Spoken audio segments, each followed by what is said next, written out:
안녕하세요. 김성겸 목사입니다. 산돌 성경 읽기에 오신 여러분 환영합니다. 오늘은 시편 81편에서 85편까지의 내용 살펴보겠습니다. 시편 81편은 초막절을 위한 시편입니다. 그 근거로는 3절에 언급되고 있는 초하루, 보름, 그리고 나팔이라는 단어입니다.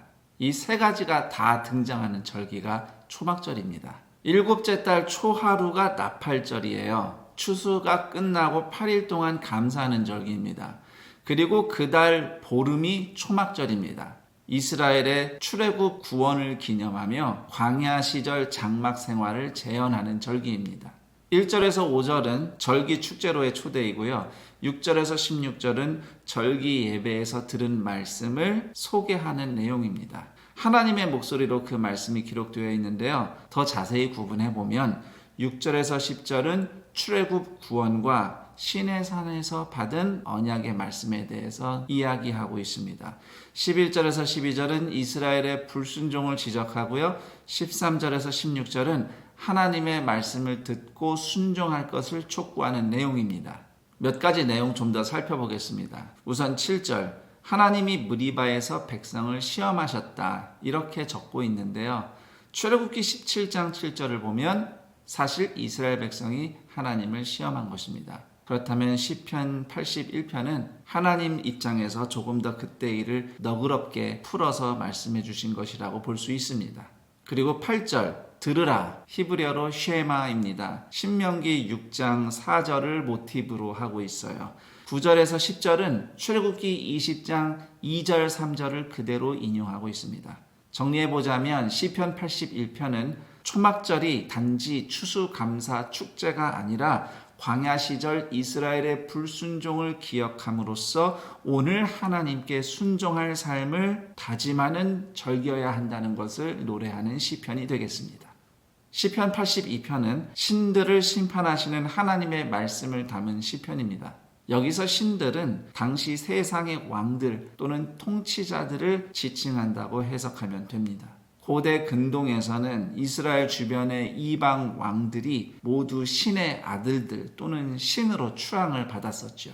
1절은 하늘 법정을 소개하고 있습니다. 세상에서는 신으로 숭배받으며 누구의 판단도 받지 않는 왕들이 하나님 앞에서는 재판을 받는 자리입니다. 그리고 2절에서 4절은 신적인 존재들, 즉 통치자들이 악인들을 재판하지 않고 가난한 자를 구하지 않는 불의를 꾸짖는 내용입니다. 5절에서 7절은 불의한 통치자들에게 몰락과 죽음을 선언하고 있고요. 8절은 하나님께 불의한 세상을 심판해달라는 예배 공동체의 간구가 되겠습니다. 몇 가지 살펴보겠습니다. 5절, 흑암 중에 왕래하니, 불의를 저지르는 권세자들의 행태를 어둠 속 행보로 묘사하고 있습니다.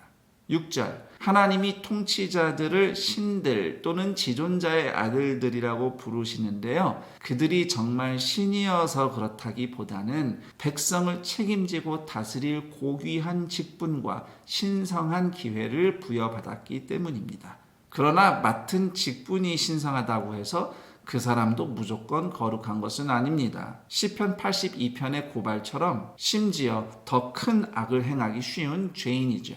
8절을 볼 때에 시편 82편은 세상의 불의한 왕들을 하나님이 심판하시기를 고대하는 고통받는 서민들의 기도가 되겠습니다.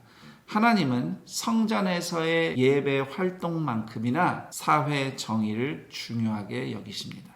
시편 83편은 대적에게 둘러싸인 이스라엘을 하나님께서 사사시대처럼 구원하시기를 간구하는 시편입니다. 1절에서 8절은 이스라엘을 둘러싸고 연합한 원수들의 음모를 하나님께 고발하는 내용이고요.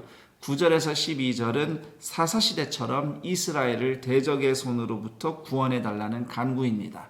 11절에서 13절은 하나님의 큰 힘으로 원수들을 멸망시키시고 하나님만이 지존자이심을 온 세상이 알게 해달라는 간구가 되겠습니다. 몇 가지 내용을 살펴보겠습니다. 우선 3절, 주께서 숨기신 자, 하나님의 백성을 보물처럼 아껴 숨기시는 하나님의 사랑이 반영되어 있는 표현입니다. 그리고 4절, 이스라엘의 이름이 잊혀진다는 내용.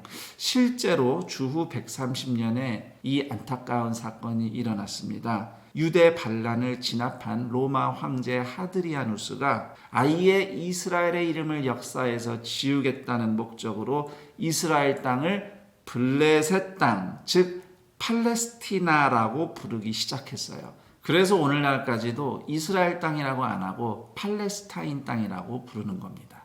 그 다음 앞으로 조금 돌아가서 1절 보시면 하나님이여 라고 부르는데 13절에서는 나의 하나님이여 라고 부릅니다. 그리고 16절 가면 여호와여 라고 부르는데요. 성도가 기도할수록 점점 더 하나님께 가까이 나아가고 있음을 보여주는 호칭의 변화입니다.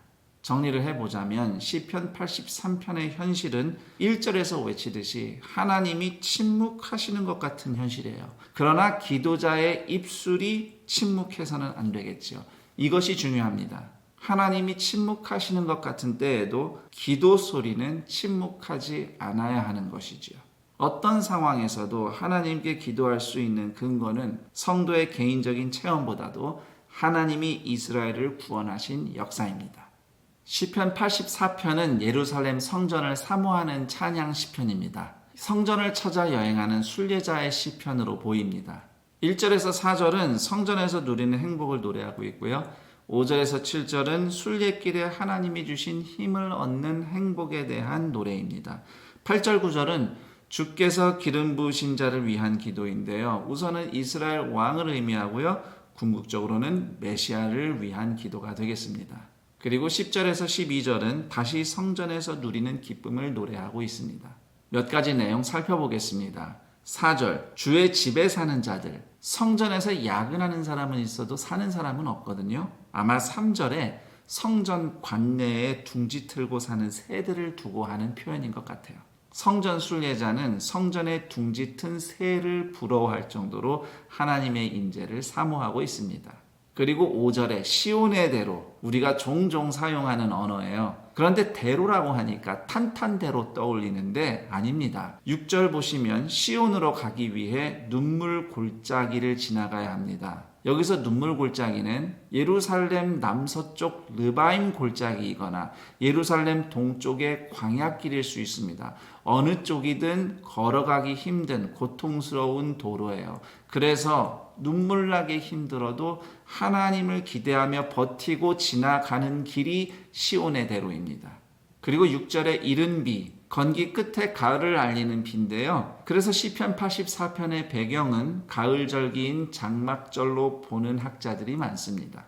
그리고 10절은 악인이 사는 곳을 아무리 화려해도 철거될 장막으로 묘사하고 있는데요. 반면에 성전은 히브리어로 보면 집이에요.